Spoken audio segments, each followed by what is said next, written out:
사무엘하 1장 23절에서 27절 말씀 우리 한 절씩 교독하겠습니다. 제가 한 절 읽고 여러분이 한 절 읽겠습니다. 사울과 요나단이 생전에 사랑스럽고 아름다운 자이런이 죽을 때에도 서로 떠나지 아니하였도다. 그들은 독수리보다 빠르고 사자보다 강하였도다.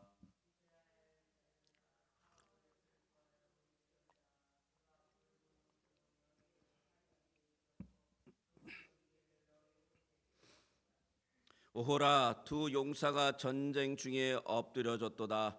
요나단이 내 산 위에서 죽음을 당하였도다.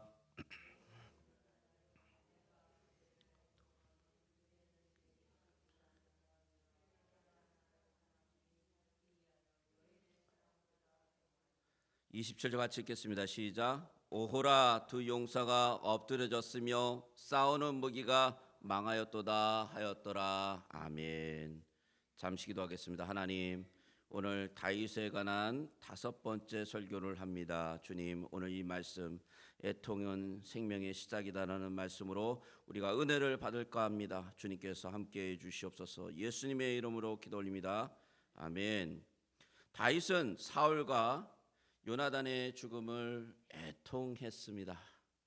다윗이 지녔던 가장 소중한 성품 중에 하나는 다른 것이 아니라 애통해 하는 마음입니다. 그런데 자기가 사랑하는 사람 애통하는 거 맞아요.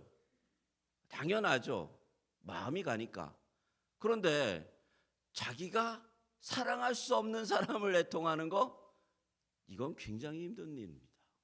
사울은 어떤 사람입니까? 다윗을 죽이려고 쫓아다녔던 사람들입니다. 근데 그 사람을 위해서 마음을 슬퍼하고 애통할 수 있다고요? 자, 이건 참 쉽지 않은 마음입니다. 그런데 보니까 오늘 본문에 보니까요, 다윗이 애통하고 있습니다. 슬퍼하고 있어요.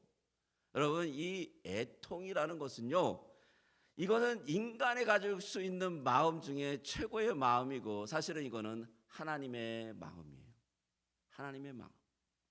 인간이 죄악으로 타락되었을 때 하나님은 너무나 안타까우시고 너무나 슬퍼하시고 너무나 아파하셨다라는 거예요. 왜 하나님께서 다윗과 같은 사람을 좋아했을까요? 무엇이 다윗의 좋은 점일까요? 여러 가지가 들 수 있겠지만 그 중에 가장 좋은 것은 바로 하나님을 닮아 적이지만 불쌍히 여기고 애통하는 마음, 그 성품을 가졌다라는 것입니다. 이게 얼마나 귀중한 성품인지 모릅니다. 우리가 읽은 이 성경 본문은 다윗의 애가입니다. 사울과 그의 아들인 요나단이 전쟁터에서 함께 죽임을 당했다는 소식을 듣고 다윗이 정말 슬퍼서 애가를 부른 것입니다. 사무엘상 1장 19절을 한번 같이 읽겠습니다. 시작. 이스라엘아, 내 영광이 산 위에서 죽임을 당하였도다. 오호라, 두 용사가 엎드려졌도다. 사울과 요나단이 함께 죽은 것이에요. 그런데 다윗은 그 속에서 이스라엘의 영광이 죽임을 당했다라고 하면서 애통을 하고 있습니다. 단순히 대적자 사울 왕이 무너져서 허무해서 애가를 부른 게 아니라는 것이죠. 우리가 잘 알듯이 사울 왕은요, 아주 집요하게 다윗을 죽이려고 위해서 그를 추격하고 공격했습니다. 다윗은 더 이상 이 이스라엘 경내에서는 피할 곳이 없기 때문에 심지어는 블레셋이라는 곳에 도망칠 수밖에 없는 그런 입장을 당했어요. 아마 다윗은 인간적으로 사울 왕이 빨리 죽었으면 하는 그런 마음이 인간이지라 들었을 것입니다. 이런 생각이 담겨 있는 시편들이 종종 나타납니다. 다윗이 쓴 그 탄식시에 보면 대적자 대신에 사울의 왕의 이름을 딱 집어넣으면, 사울이라는 이름을 집어넣으면 어떻게 그렇게 정확하게 맞아 들어가는지요. 그런 시편들이 있단 말이죠. 그러나 오늘 다윗은 사울 왕과 요나단의 죽음은 물론 슬퍼하죠. 그러나 이 사울 왕 옆에서 통곡하고 슬퍼하고 심지어는 그 죽은 것이 충격이 되었어요. 사울에게. 다윗에게. 그래서 금식을 합니다. 사무엘하 1장 11절 12절을 같이 한번 읽어보겠습니다. 시작. 이에 다윗이 자기 옷을 잡아 찢으매 함께 있는 모든 사람도 그리하고 사울과 그의 아들 요나단과 여호와의 백성과 이스라엘 족속이 칼의 죽음으로 말미암아 저녁 때까지 슬퍼하며 울며 금식하니라. 울며 금식도 했어요. 여러분, 다윗은요 새로운 기회가 왔다고 의기양양하지 않았습니다. 사울이 죽으면 당연히 다윗이 그 다음에 왕이 되는 것이죠. 오히려 그런데 그런 것 때문에 기뻐하거나 즐거워하거나 그러지 않고 충격을 받고 슬퍼하고 애도했어요. 왜 그랬을까요? 그것은 사울 왕과 요나단이 그냥 죽은 것이 아니라 이 이방인 블레셋 군대, 하나님을 모르는 이 군인들에게 조롱받으면서 죽었기 때문이에요. 조롱받았어. 사울 왕과 요나단의 몰락은 이스라엘 왕국의 패배였기 때문이죠. 다윗에게는 사울 왕을 죽일 수 있는 기회가 여러 번 있었습니다. 그때마다 다윗은 칼을 뽑아 들었다가도 멈춰섰습니다. 이유는 딱 한 가지입니다. 사울 왕은 하나님께 기름을 부어 부음을 받아 세웠다라는 그 사실 때문이죠. 사울이 비록 죄가 없는 자기를 죽이려고 하지만 그가 하나님의 종이기 때문에 그를 죽일 수 없었어. 다윗은 사울에게 하나님의 계획이 있다라고 믿었어요. 어떤 계획인지 몰라요. 다윗도 하나님이 어떤 계획을 갖고 있는지 몰라요. 그러나 하나님께서 다 사울 왕을 위해서 뭔가 계획을 하고 있겠지. 기름 부은 종이니까. 그리고 자기가 먼저 해결할 것이 아니라 하나님께 그걸 다 맡겼다라는 것이요. 그런데 이 기름 부은 종, 하나님이 약속을 받은 종이 할례 받지 않은 이 블레셋 군대에게 무참하게 쓰러진 것을 보고 가슴 아프고 통곡했다라는 것이에요. 왜 그랬을까요? 그게 하나님의 마음입니다. 그것이 하나님의 백성들, 하나님의 나라, 하나님의 왕이 무너졌을 때 마음 아파하는 것, 그것이 하나님의 마음이라는 것이죠. 여러분, 죽음이라는 것은요 회복 불능입니다. 죽음은요 모든 것을 다 끊어놓습니다. 인간의 모든 관계가 이 죽음을 통해서 무관계, 무의미가 되어버립니다. 이유 없이 묘했던 관계가 바로 사울과 다윗의 관계 아닙니까? 다윗은 이유 없이 미움을 받았어요. 그냥 나가서 블레셋의 장수 골리앗 이긴 것, 그것 때문에 미움을 받기 시작한 거예요. 사울을 얼마나 잘 도와줬는지 모릅니다. 사울 왕이 보내는 곳마다 가서 일을 얼마나 잘 처리하는지 모릅니다. 부하 장수로 이만한 장수가 없었습니다. 다윗은 흠잡을 데가 없었어요. 그런데도 미움을 받았습니다. 그럼에도 불구하고 사울은 질투 때문에 다윗을 죽이려고 했습니다.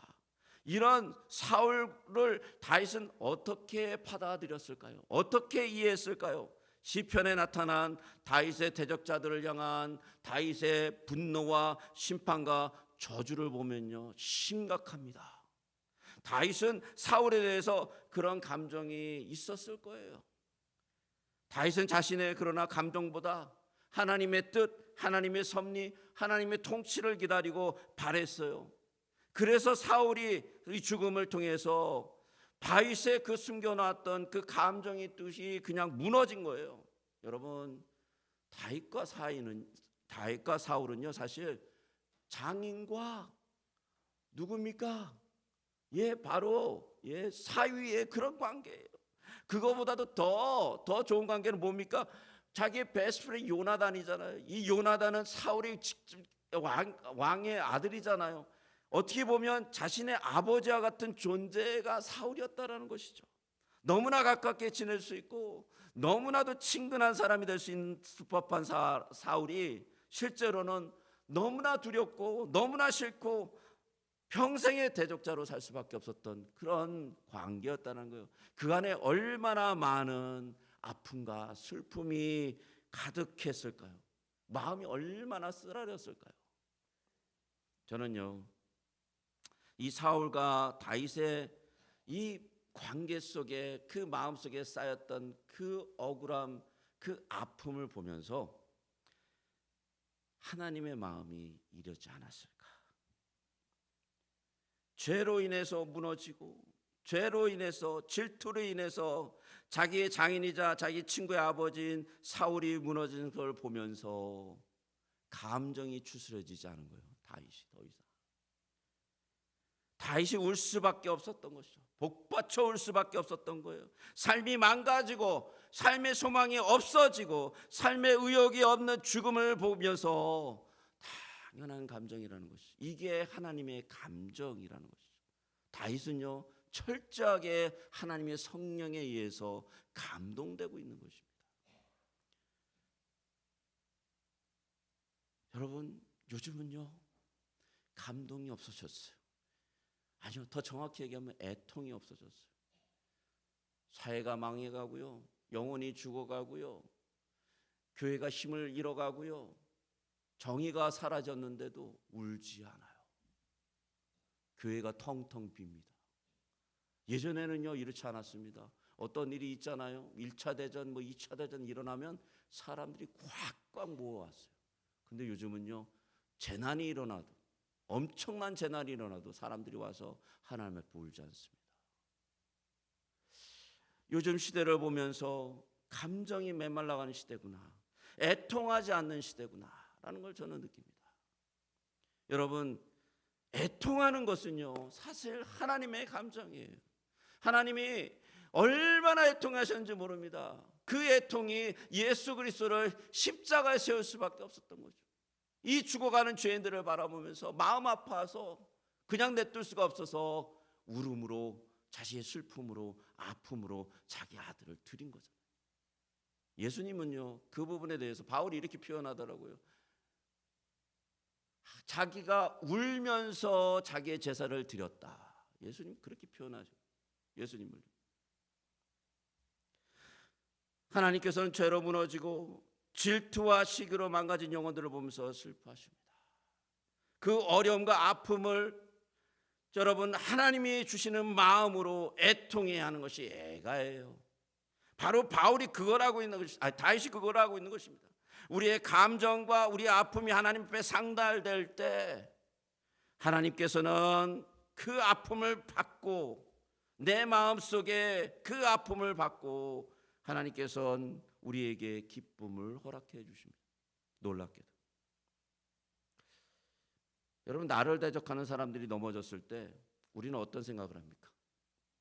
나를 모욕하고 비난하는 사람이 잘 안 됐을 때, 어려움을 당했을 때 우리 속의 마음은 어떠합니까? 고소하다, 이 생각이 먼저 들죠. 잘 됐다, 이런 생각이 듭니다. 그리고 기뻐하는 것이 우리의 아주 저속적인 마음이죠. 그런 태도죠. 그런데 하나님의 말씀은 그렇게 가르치지 않습니다. 잠언 27장 17절에 보면 우리의 생각과 전혀 다른 말씀을 하세요. 우리 같이 한번 읽어볼까요? 같이 읽겠습니다. 시작. 내 원수가 넘어질 때 즐거워하지 말며 그가 엎드러질 때 마음에 기뻐하지 말라. 그럼 어떻게 하라는 거예요? 어떻게 하라고 말씀하고 있는 걸까요? 이렇게 말씀하신 이유는 같이 아파하라, 같이 안타까워하라 라는 말씀이 뒤에 붙어 있는 것이에요. 그냥 축약되어 있죠. 함축되어 있는 것입니다. 여러분, 다윗이 애통을 합니다. 근데 자기만 애통하지 않아요. 애가를 지었어요. 이 애가를 지어서 백성들에게 가르칩니다. 이 애가를. 전 이스라엘이 함께 노래를 해요. 사울의 죽음과 요나단의 죽음을 같이 노래를 해요. 너무나 신기한 일이 일어나기 시작합니다. 그 백성들이 자기 왕이 죽고 자기 왕자가 죽고 정말 이스라엘의 영광스러운 그런 영웅들이 죽었는데 그걸 애통하고 울기 시작하자 그들의 마음의 분노와 그들의 마음의 미움이 사라지기 시작했습니다. 만약에 그렇지 않았다면 어떻게 할까요? 이스라엘 백성들은요 분노에 잡혔을 것입니다. 이스라엘 백성들은 미움에 잡혀 있을 거예요. 그들은 단 한 발자국도 여기서 나가지 못할 것입니다. 단 한 발자국도 움직이지 못할 거예요. 블레셋을 향해서 이 일을 가겠죠. 누가 이 일을 꾸몄어? 왜 이런 일이 일어났어? 왜 사울이 죽었어? 아마 다윗이 타겟이 될 수도 있습니다. 놀랍게도 이 애통함을 같이 하고 나서, 금식함을 같이 하고 나서 다시 하나가 됩니다. 이들이. 그리고 나선 참신할 왕을 모실 준비가 다 됩니다. 어떤 슬픈 사건이 있을 때 어떻게 하느냐가 굉장히 중요합니다. 슬픔을 귀히 여기면서 함께 나누고 그 슬픔과 애통하는 마음이 같이 있으면 분노가 줄어들어요. 열이 다섯이 되고 다섯이 둘이 되고요, 둘이 하나가 되죠. 그런데 이 슬픈 마음과 분노를 불을 지르면 어떻게 될까요? 이게 누구 탓이야, 이게 누구의 잘못이야 하면서 그 분노와 미움이 커지기 시작하는 거죠. 둘이 하나가 둘이 되고 둘이 넷이 되고 넷이 열흘이 되며 나중에는 그게 분노의 폭탄이 되어버려서 터져버린다는 것이죠. 예수님께서 상상 설교를 하시면서 우리가 배운 말씀이죠. 마태복음 5장 4절에 이렇게 말씀하고 계십니다. 우리 같이 한번 읽어볼까요? 마태복음 5장 4절 같이 읽겠습니다. 시작. 애통하는 자는 복이 있나니 그들이 위로를 받을 것이며. 상상수훈은 천국에 대한 말씀이에요. 그런데 이 천국을 잃어가는 이 길에 애통이 있다라는 게 너무 신기하지 않습니까? 애통이 있어요. 여러분, 이 애통은요, 아까 제가 말씀드렸듯이 하나님의 애통이에요. 이 죄악을 바라보면서 슬퍼하는 마음이에요. 이 애통은 지옥의 분노와 지옥의 질투를 사라지게 할 줄 믿습니다. 성자 하나님은 애통하는 분이셨어요. 이 땅에 오셔서 얼마나 애통했는지 몰라요. 성령 하나님은 지금도 뭐 하신다고요? 애통해 하고 계세요. 애통해요. 하나님 아버지는 자기 아들을 내어놓으면서 절실하게 애통하신 분입니다. 여러분, 예배가 무엇이라고 생각하십니까? 예배는요, 애통입니다. 저는 그렇게 생각해요. 하나님 앞에 와서 우리의 마음을 다 내려놓는 거예요. 하나님, 내가 슬픕니다. 내가 아픕니다. 내가 외롭습니다. 내가 비통해할 수밖에 없습니다. 내가 절먹석에 무너지고 있습니다. 라고 나의 마음을 다 끌어내어 놓는 것이죠.